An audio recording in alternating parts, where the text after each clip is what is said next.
Drama serial माँ की अगली किस्त निहायत दिलचस्प और धमाकेदार होने वाली है। एक तरफ अजीम जहां अरहा के पीछे शहजीन सिर पागल हो रहे हैं, जबकि दूसरी तरफ इरहा अरमान से मोहब्बत करती है। लेकिन कहानी में बड़ा मोड़ तब आता है जब जरीवन अपनी चाल में कामयाब हो जाता है। वो अरहा के दिल में अरमान के खिलाफ नफरत पैदा कर देता है और बतूल भी उस साजिश का हिस्सा बन चुकी होती है।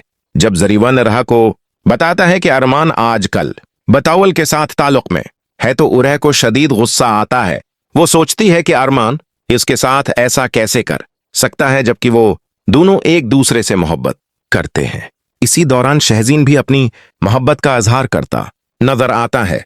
लेकिन सवाल यह है कि आखिर अरहा किसके नसीब में लिखी जाएगी।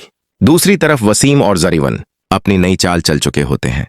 जरीवन कहता है कि अगर इरहा उसकी नहीं हो सकती तो वो उसे अरमान की भी नहीं होने देगा।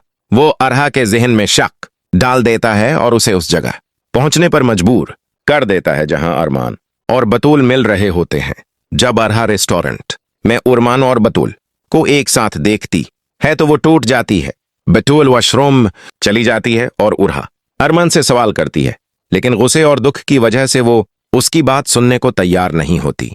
अरमान उसे समझाने की कोशिश करता है कि जो वो देख रही है वो हकीकत नहीं, लेकिन अरहा उसे धोखा देने का इल्जाम देकर वहां से चली जाती है। जरीवन दौड़ खड़ा ये सब देखकर खुश होता है कि उसका मंसूबा कामयाब हो गया। घर जाकर अरहा रोती है और सोचती है कि बतौल ने उससे बदला ले लिया है।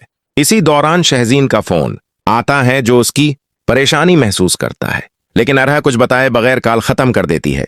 दूसरी तरफ आदिल को मालूम हो जाता है कि जरीवन ने दूसरी शादी कर रखी है और वो ये बात बतूल को बताता है, लेकिन बतौल को पहले ही सब कुछ मालूम होता है।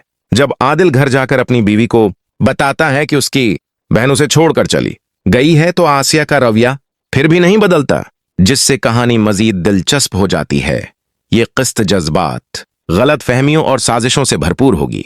अब देखना यह है कि क्या अरमान अपनी सच्चाई साबित कर पाता है या अरहा हमेशा के लिए उससे दूर हो जाती है।